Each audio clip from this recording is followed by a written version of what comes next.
Hey everybody, it's Miss Hildreth, and it's another wonderful video. So, let me just make my toolbar go back. Okay, so here's our agenda. Students will watch the video about the Byzantine Empire. So, watch the video of the reading and the discussion of the text. Number 2, then the students will complete slides 5 to 8. Scroll down to slides 5 and 8 and complete the graphic organizers. Click on the textbook, and then you can begin typing.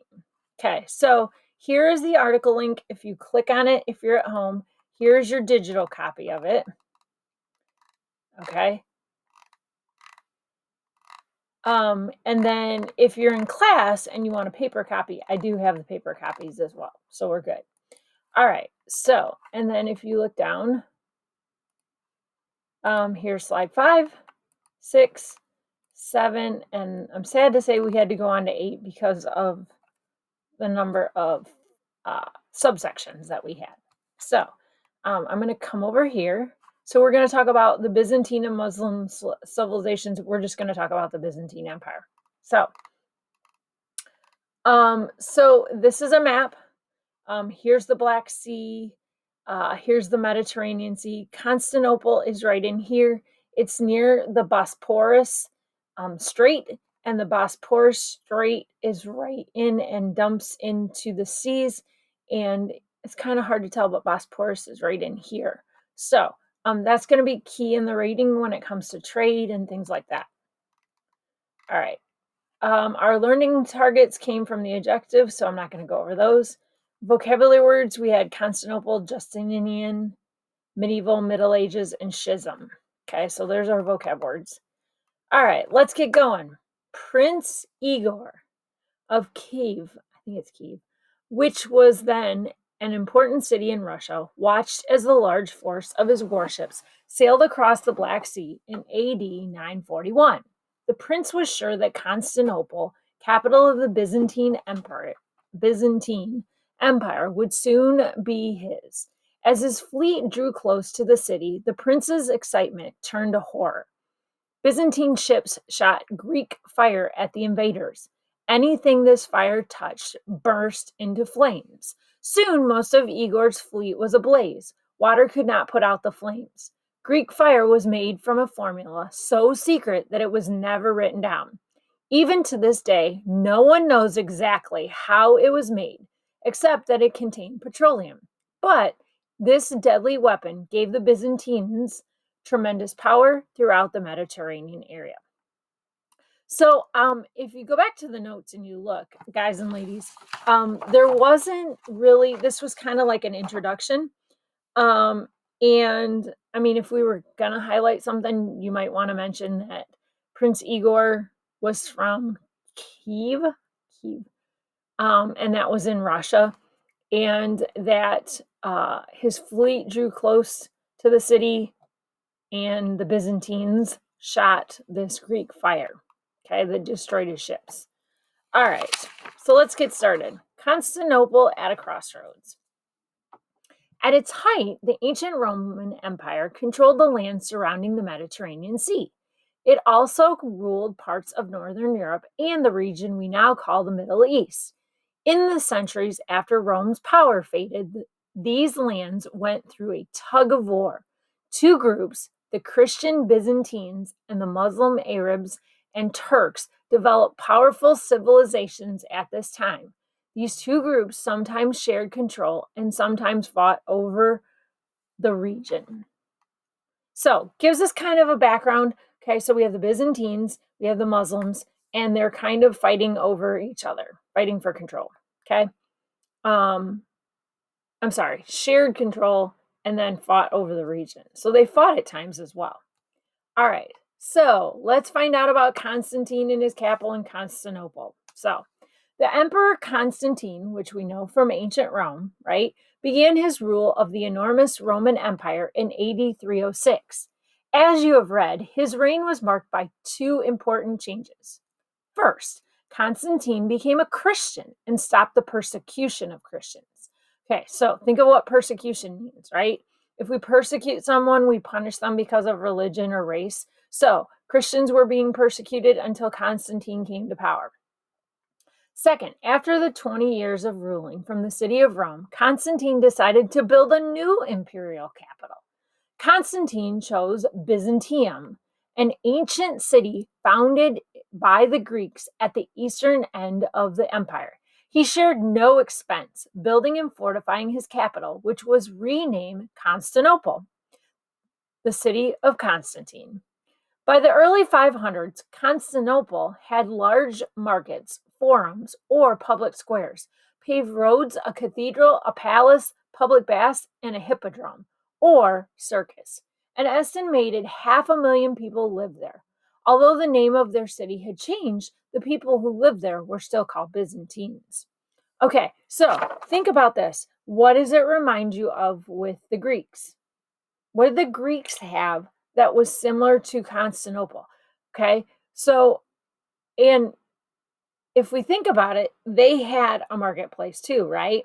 And they had some of the same similar things. So you're going to find out that the Byzantine Empire took things from the Greeks and from the Romans. Okay, moving on. The emperors who followed Constantine continued to rule from Constantinople in the eastern part of the empire.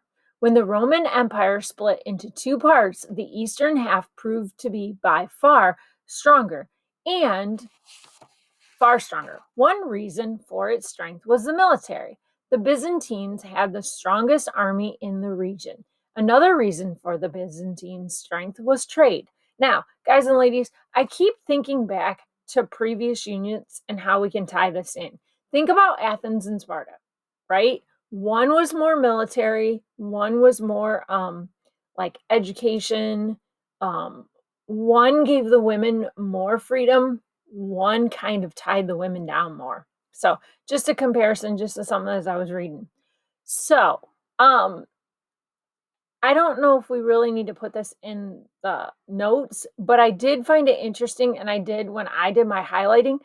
I did underline Eastern half proved to be far stronger, and then I put strength was military.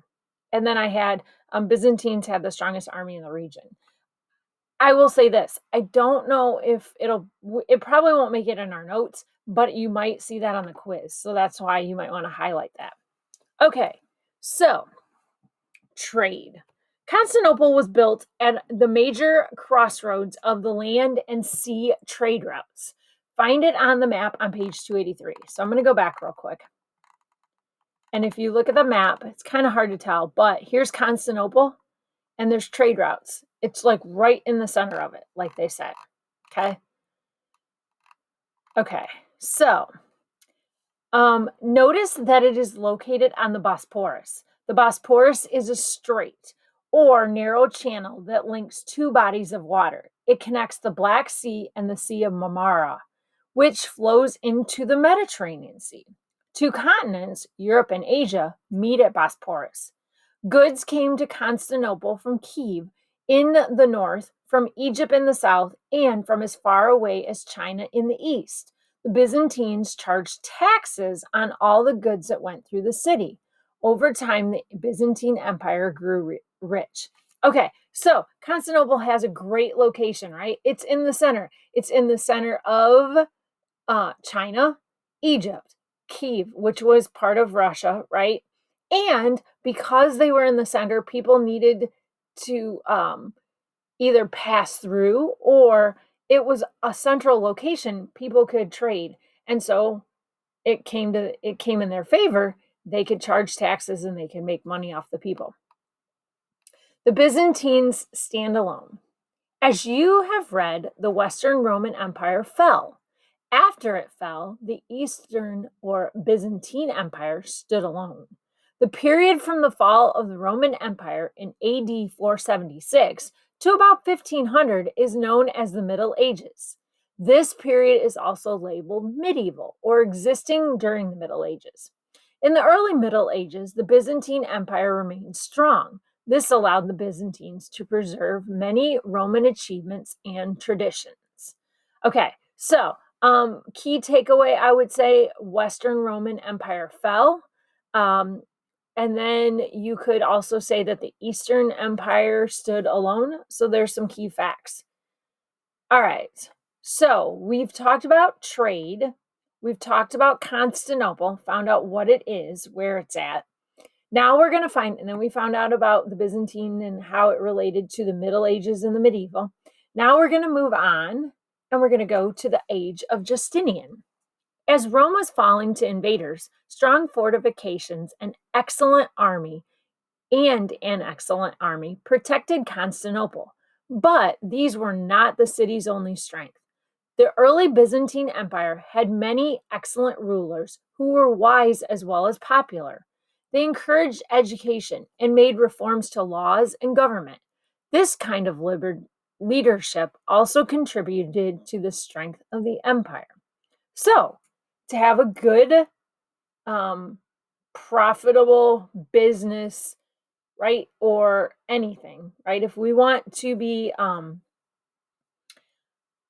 have a successful government, a successful country, city, township, right? So if we wanted Constantinople to flourish, we had to have a good ruler. So let's find out about the Emperor Justinian. One of the greatest Byzantine empires was Justinian, whose rule began in 527.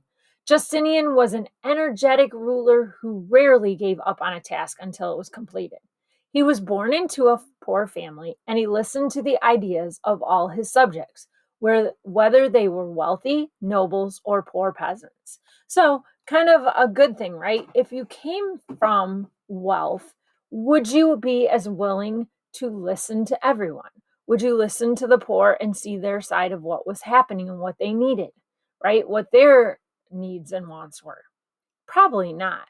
So, one important key about him was the fact that he came from a poor family, and kind of, as they say, rags to riches. He became powerful, and so he was willing to help everyone. Justinian's Code. One of Justinian's most lasting contributions was a system of laws. When he became emperor, the empire was using a disorganized system of old Roman laws. Some laws, even contradicted others. Okay, now, what does contradict mean? Most of you probably know, but I'm just going to go over it. Contradict is when you say one thing and then you do the opposite. So it's like if an adult tells you not to smoke and then they smoke a cigarette right in front of you. So they're saying that some of the laws said one thing and then actually they did another thing. Okay. So it was difficult to make sense of them or to enforce them. Justinian appointed a team to collect and summarize centuries of Roman laws. The result was the Justinian Code, an organized collection and explanation of the Roman laws for the use of the Byzantine Empire. Eventually, this code became the basis for the legal systems of most modern European countries. Okay, so next week, we are going to actually dive in and talk a little bit more about the Justinian Code, and we're going to look at how they relate, how they're similar or different to modern day laws. So you're going to get some more information about them. All right, Byzantine culture. In addition to preserving the principles of the Roman law, Byzantine scholars also kept and copied the works of ancient Greeks. At its peak, Byzantine civilization blended Greek, Roman, and Christian influences. Later, when the empire was in decline, scholars took the ancient manuscripts and their knowledge of the rich Byzantine culture to the newly powerful city states of Italy. In chapter 15, you will read how the hundreds of years later, these influences helped to spark a cultural movement called the Renaissance. And yet we'll be talking about that later. All right, just a couple things. We're going to talk about Empress Theodora, and I think you'll find that interesting. That was Justinian's wife, and it's interesting that she helped to govern during that time, which would be different for a woman, because you would think in ancient times we've always looked at it as women were more of subordinate to their husbands, kind of let the husbands take charge. Men had a lot of the roles in the government, in voting, and women didn't have a lot of rights and roles. This is the Hagia Sophia. It took 10,000 workers 5 years to build the Hagia Sophia Cathedral in Constantinople. Since the fall of the empire, it has been used as a mosque. So think about why do you think Justinian built such a majestic church? So there's a picture of it. I think it's pretty cool. So, and you can kind of guess that if it was turned into a mosque, think about what religion and what people took over the Byzantine Empire. Okay, the empire's later years. After Justinian's death in 565, the Byzantine Empire began to decline. Later emperors had to fight wars against many neighboring enemies, including Persians and Turks to the east, Arabs to the south, and Germanic, I think that's how you say it, peoples to the north and the west. The Byzantine Empire was shrinking in both size and power. As the Byzantines struggled to keep nearby enemies from invading Constantinople, religious and political arguments were weakening the empire from within. So they had outside forces coming at them, and instead of uniting and coming together so they were strong, they were arguing, and so it eventually weakened them or made them so they would be easier to be attacked by these other countries and these other places. Okay, so a religious dispute. Although most Byzantines were Christians, they did not practice Christianity the same way as the people in Western Europe did. Byzantine Christians rejected the authority of the Pope, the leader of the church in Rome. The Byzantine emperor, had to approve the choice of the patriarch, or the highest church official in Constantinople. Greek was the language of the Byzantine church, while Latin was the language of the Roman church. The two branches of Christianity began to grow apart. At that time, many Christians prayed to saints or holy people represented by icons or paintings of these people. In the 700s, a Byzantine emperor outlawed the use of icons, saying that they violated God's commandments. The Pope disagreed and banished the emperor from the church.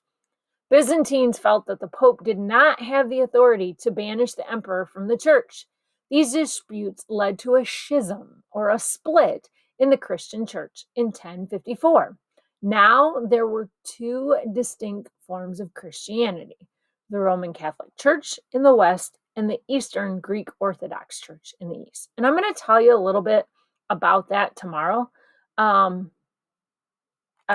day after. I have like a Venn diagram, and it kind of compares and contrasts.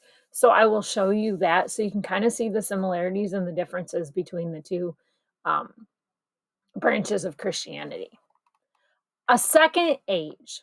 From about 900 until the middle 1000s, the Byzantine Empire experienced a final period of greatness. Trade increased, and merchants came to Constantinople from as far away as Venice and Russia. Once again, the population of the city grew in size and diversity. As the economy grew in strength, so did the government. The long reign of Basil II from 976 until 1025 was the most exceptional period of the Byzantine history since the rule of Justinian. The empire regained some of its land it had lost. There was a burst of creativity in the arts. So it kind of like took a little bit of a downturn, and then it started to come back up, right? And became prosperous again. And then it eventually leads to the fall of Constantinople. During the 1000s, however, Muslim peoples to the east were also gaining power. By the late 1100s, Turks had taken the inland areas of Asia Minor away from the weakening Byzantine Empire. The Byzantines were also threatened by Europeans. In 1171, disagreements over trade led to a war with Venice, and in the early 1200s, Constantinople was attacked by the Christian Crusaders. Western Christians ruled the city for 50 years. In 1261, the Byzantines regained their capital, but little was left of their empire. In 1453, a force of about 70,000 Turks surrounded Constantinople. They came by sea and by land, and they fought and they brought cannons to attack the city walls. The defending force, which numbered about 7,000, held out for 2 months. Then the Byzantine capital, which had been a defensive fortress for more than 1,000 years, finally fell. However, like Constantine before them, the new rulers would rebuild the city and make it an imperial capital. Renamed Istanbul, the city of the crossroads became the great center of the Muslim culture and the capital of the Ottoman Empire. So that gives you some background about Constantinople. So what you're going to do is you're going to come over here and like always, you're going to go to each section and you can stop after each section, or if you want to read the whole packet like I did, you choose. But Constantine and his capital. So what do you think is important that we should know about this? So I'm going to put Constantine. Let me scoot it down for you. Okay, let me scoot out of the way and make this a little bit bigger. Okay, there we go. And let me fix. Sorry about that. Okay, so Constantine chose to build a new capital. Oops, sorry about that. In Byzantium. And in Byzantium. And then I just put in parentheses, cities founded the Greeks.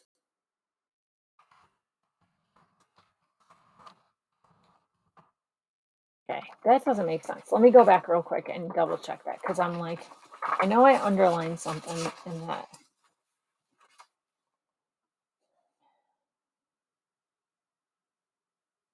Okay, yes, a city founded. I just wanted to make sure I was correct before I put that. But city founded by the Greeks. So there's one of your first details, okay? So I told you who was Constantine, which we pretty much already knew. And then I talked about the new capital. So now you'll come up with 2 more facts. And then you'll go down and you'll give me 3 important facts about trade. And you have the Byzantine standalone. And then you have the Emperor Justinian, Justinian's Code, the Byzantine culture, a second golden age, religious dispute, the empire's later years. I kind of did that in reverse. And then, of course, the fall of Constantinople. So you need 3 facts, per subsection. And if you have any questions, please let me know. If not, have a great day, and I'll talk to you soon. Bye-bye.